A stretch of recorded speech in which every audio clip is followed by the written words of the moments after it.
PSV 3, Liverpool 2. So we don't maintain our 100% record, but we weren't really looking to do that, given the team that Arnie put out. The correct team, absolutely, given the situation. Gave all the big boys a rest and gave loads of players lots of game time. So that is definitely a positive.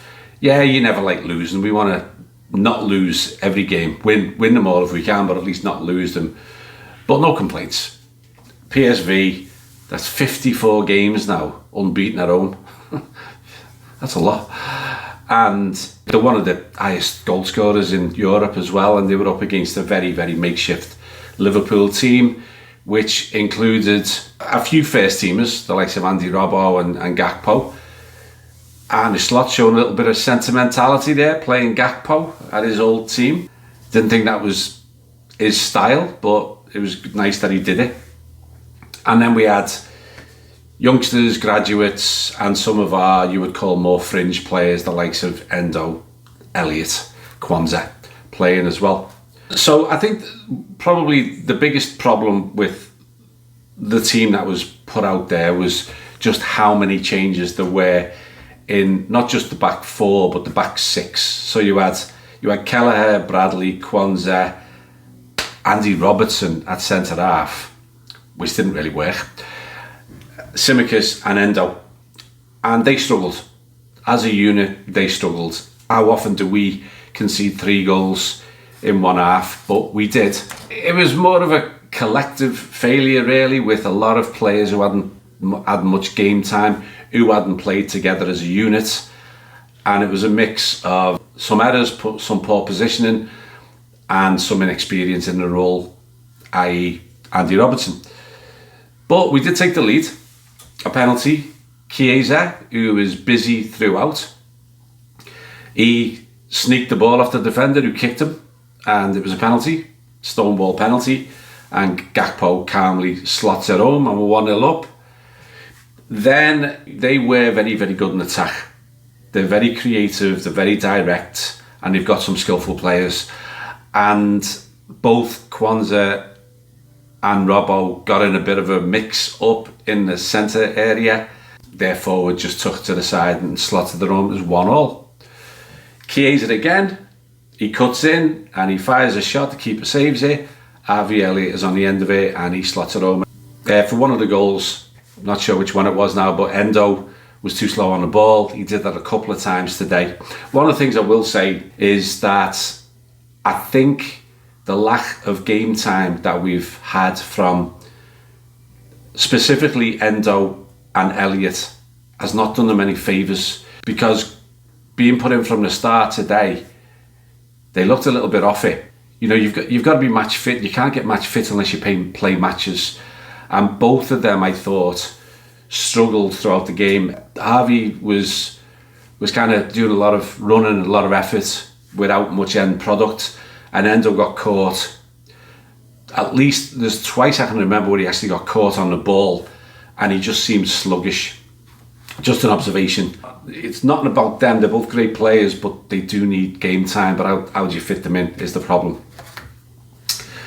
Anyway, they go on the attack again. Conor Bradley gets caught out. Andy Robbo gets on the wrong side of the forward and they make it 3-2. And so it's 3-2 at half time. It was a bit of a basketball game. We had a couple of other chances as well, but they were probably good value just because their attacking play was more incisive than ours, and they didn't make as many errors as you would expect for a team that basically fielded its first team versus a team that was a bit of a patchwork team.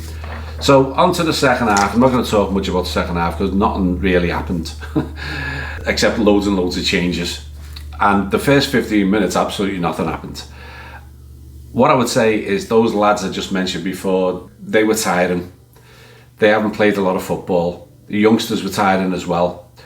Jayden Danns had been battered around a bit by some tasty tackles. And PSV were getting a little bit on the front foot, but not too much. They were happy with what they got. They were happy with their 3-2. And then and he decided to ring even more changes, and he brought on Ione, and he brought on Amaranalo, our 18-year-old debutant. And that's the only incident of the second half really we're talking about, because the ball is well lead forward by the keeper and he's caught flat-footed, and then the attacker gets past him and he boots him from behind.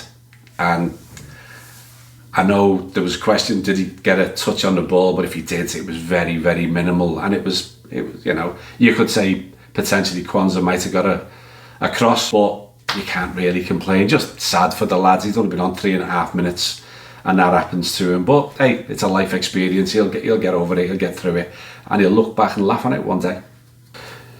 So the positives, we left all of our big players at home to get the necessary rest for what's coming up.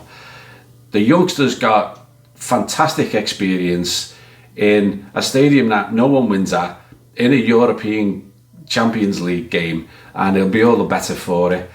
We got academy graduates on the field. We didn't get any injuries, I don't think. I know where Chiesa was hobbling around for a little bit, but he seemed to have shook it off. So all in all, a disappointing loss, but not really that disappointed given the situation. It was a free hit. Right, a couple of shout outs. One, Chiesa.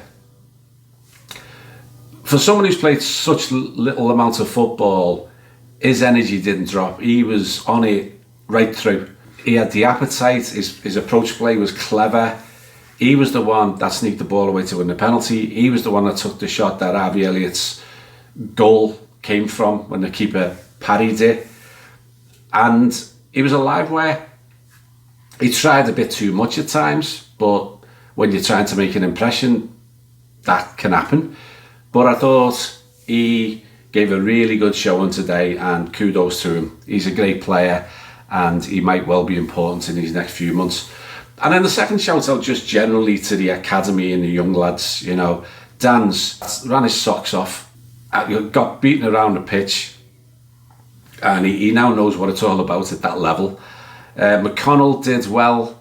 I thought Tyler Morton came on and did really well. He made one fantastic tackle near the end, goal saving tackle, and he also had one decent effort on goal as well.